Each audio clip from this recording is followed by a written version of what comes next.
Hello everyone, सत श्री अकाल, नमस्ते। I am Jaskaran Singh. So मैं एक सिंगर हूँ एंड परफॉर्मर हूँ, मल्टीलिंगुअल सिंगर हूँ। सो शुरू करने से पहले मैं एक गाना सुनाना चाहता हूँ जो कि मेरी लाइफ में मुझे बहुत हेल्प करता है। Thank you. चाहे वो मैं जब डाउन फील कर रहा होता हूँ या जब मुझे मोटिवेशन या स्ट्रेंथ चाहिए होती है अपने लिए। ये गाना मैं हमेशा गाता हूँ। जिस फील्ड में मैं हूँ वो एक मुसाफिर वाली ज़िंदगी है कि यार एक से दूसरी जगह जाते जाओ एंड अगली जगह जाते जाओ। हमेशा ये लाइफ ऐसी चलती रहती है मेरी। मैं आपको गाना सुनाना चाहता हूँ एंड आप भी रिलेट करोगे उससे। मुसाफिर हूँ यारो, ना घर है ना ठिकाना, मुझे चलते जाना है, हाँ बस चलते जाना। जो मैंने अपना करियर एक चूज़ किया है। Thank you. जो मैंने एक लाइन चूज़ किया है, इसमें बहुत ज़्यादा घूमना पड़ता है एंड ये बहुत एक्साइटिंग है एक फील्ड कि आप डेली जाते हो, आप हज़ारों लोगों से मिलते हो एंड आपको बहुत सारी चीज़ें नई देखने को मिलती हैं, सीखने को मिलती है। मैं ये फील्ड में ऑलमोस्ट 10 ईयर से हूँ। When I was 14 I started this singing line. I started learning professionally and then came into this reality shows and I used to go for live shows. Then फिर I tried for doing playback. ये journey बहुत ऐसी रही है। मैं आपके साथ अपनी जर्नी के बारे में शेयर करना चाहता हूँ। I am not at that point कि मैं आपको कुछ ज्ञान दे सकूँ एंड और बता सकूँ। बट मैं चाहता हूँ कि जो मैंने अपनी जर्नी में अभी तक देखा है, सीखा है, मैं आपके साथ वो शेयर करूँ। From my childhood days only, I was a very big like fan of singing and also मुझे बहुत पसंद था वो, मैं हर टाइम गाता रहता था। मेरी फैमिली का मुझे बहुत सपोर्ट मिला। आई वॉज़ वेरी लकी कि मुझे मेरी फैमिली ने हमेशा से सपोर्ट किया इसके लिए।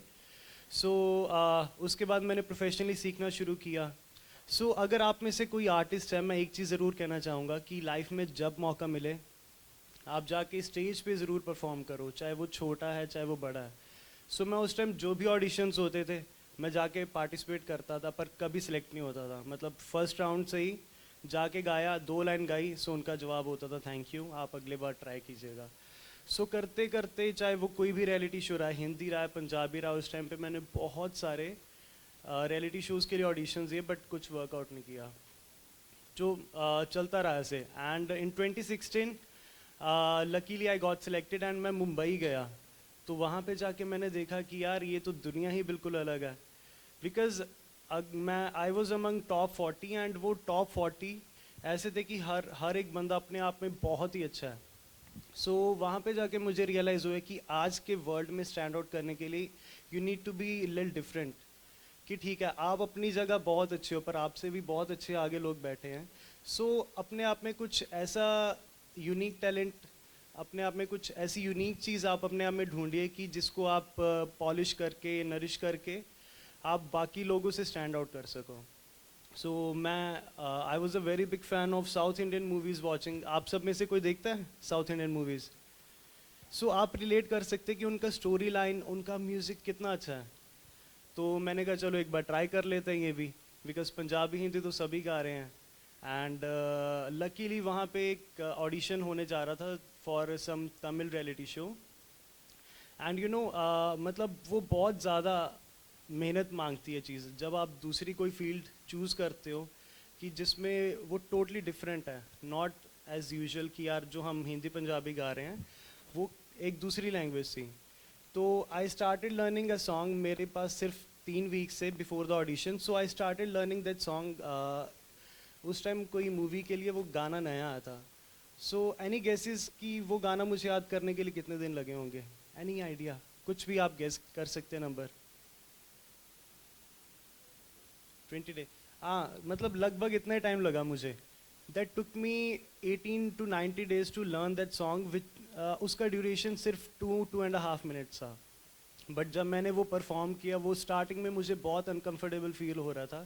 कहते हैं ना कि जब हम एक नई चीज़ शुरू करते हैं बहुत मुश्किल होता है। But when I सैंग that song, उसके बाद मेरा कॉन्फिडेंस लेवल मुझे पता चल गया कि यार आई कैन डू दिस। फिर करते करते round bye round I became the finalist of that show. And उसके बाद कुछ प्लेबैक्स किए तमिल मूवीज़ के लिए, फिर कुछ इंटरनेशनल शोज़ की, and also life was going very well.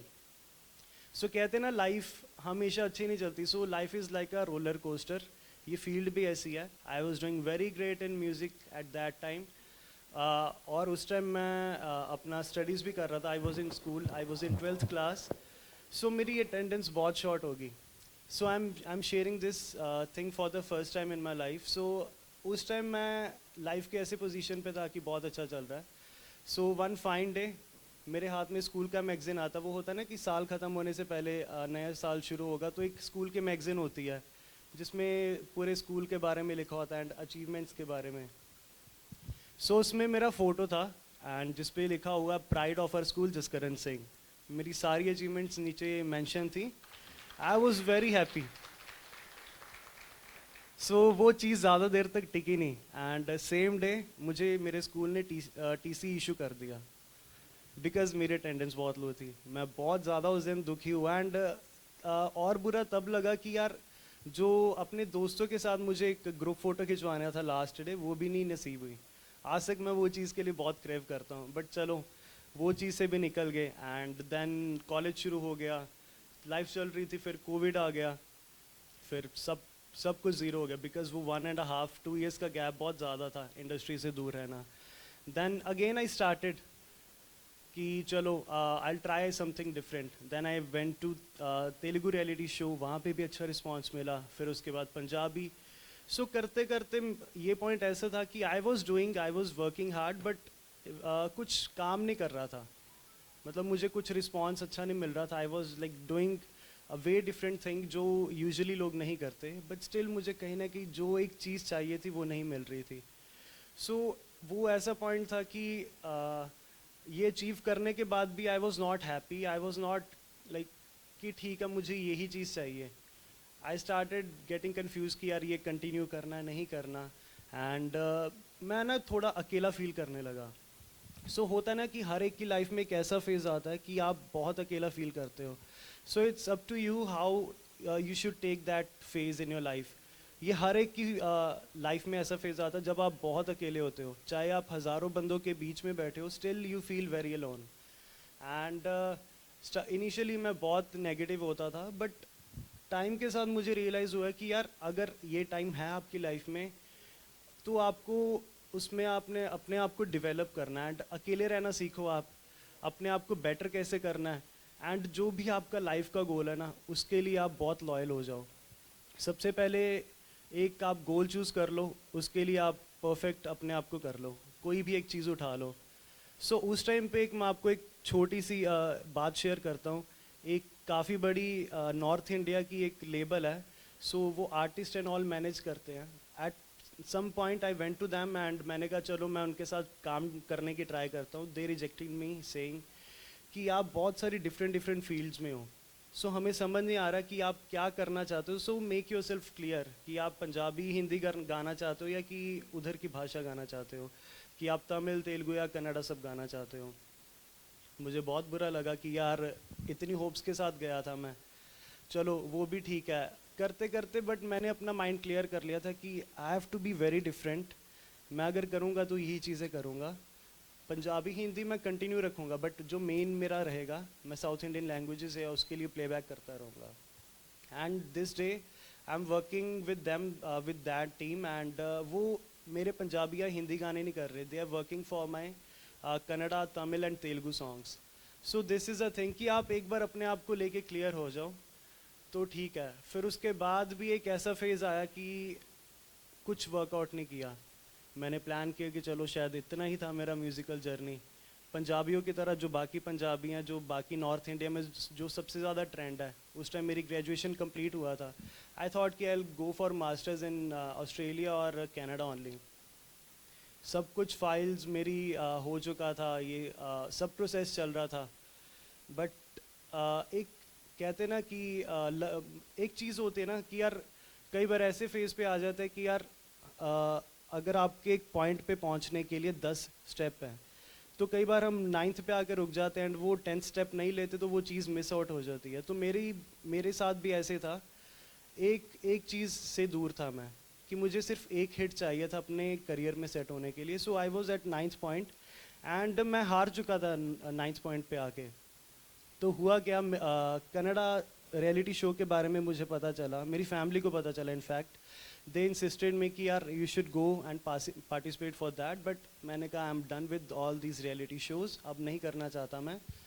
So somehow I went there and चलो ऑडिशन दे दिया। वो पहला राउंड बहुत वायरल हो गया, I became very viral. Like वो पहले दूसरे राउंड में ही बहुत ज़्यादा मेरे वीडियोस वायरल हो गए वहाँ पे, कि चलो लोगों को पता चल गया एक सरदार बंदा आके ये लैंग्वेज इसमें गा रहा है, एंड बहुत अच्छा रिस्पॉन्स मिला। But deep down I was not that happy because I knew I have seen these things before as well. चलो रियलिटी शो भी ख़त्म हो गया एंड उसके जो जज थे, he is a very great music director of Karnataka, his name is Arjun Janya sir, and मैं उनका म्यूज़िक शुरू से बहुत फॉलो करता था। सो उन्होंने मुझे एक चांस दिया in reality show only. He promised that he'll give me a chance for his movie, so I was waiting for that chance. So last year May 10th he called me कि Jaskaran, you come to my studio. On May 11th I recorded the song.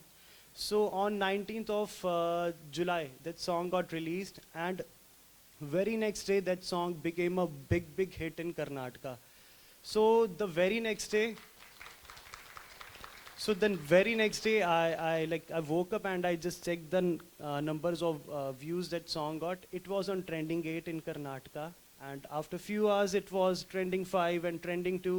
देखते ही देखते it became trending number 1 in Karnataka, and कुछ time बाद it became trending number 2 in India. So that was the first Kannada song which became number 2 trending song in India.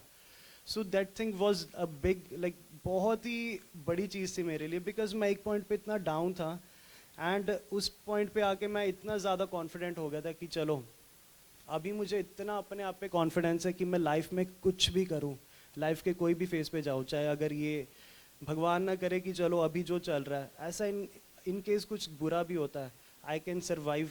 Like कुछ भी मैं कर सकता हूँ अपने आप को एक अच्छा इंसान रखने के लिए, मुझे वो किसी चीज़ पे डिपेंड होने की ज़रूरत नहीं है। सो मेरा एक ड्रीम था कि यार मैं शुरू से देखता होता था कि बहुत सारे अच्छे अच्छे आर्टिस्ट हैं, उनका मतलब जो बिल बोर्ड्स काइंड ऑफ जो रहते हैं वहाँ पे उनका फ़ोटो आता that this song is trending and ये top 50 charts, top 10 songs of India and all Karnataka. So ये गाने ने मुझे वो चीज़ दी हैं। तो I went to the Bangalore airport and I am seeing my photo is place there, that the name of that song is Dwapara. So वो उसके बारे में वहाँ पे पोस्टर लगा हुआ है मेरी फ़ोटो के साथ, एंड कई सारे कोलैबोरेशंस, कभी स्पॉटिफाई इंडिया के साथ, इंस्टाग्राम के साथ, एंड जियो सावन, मतलब जो भी स्ट्रीमिंग प्लेटफॉर्म्स हैं, सो उनके साथ मेरा कोलैब हुआ।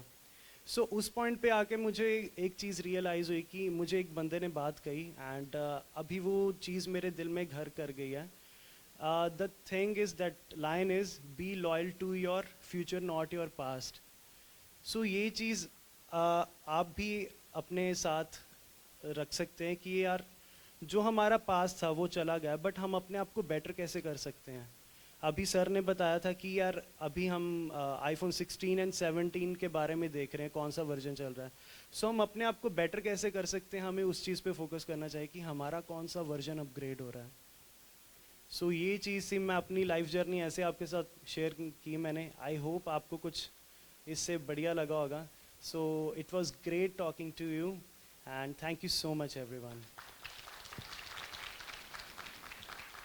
ओके, सो बिफोर गोइंग, हाँ जी डेफिनेटली सर।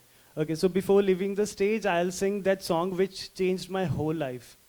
आपको शायद समझ नहीं आएगा, समझ मुझे भी नहीं आता, I am still learning Kannada. मुझे नहीं आती वो लैंग्वेज, मुझे ना तमिल, तेलुगु, कन्नड़ा कुछ भी नहीं आती, बट ये कर करके मुझे इतना एक्सपीरियंस हो गया कि I can learn this song, any of the song in a single day.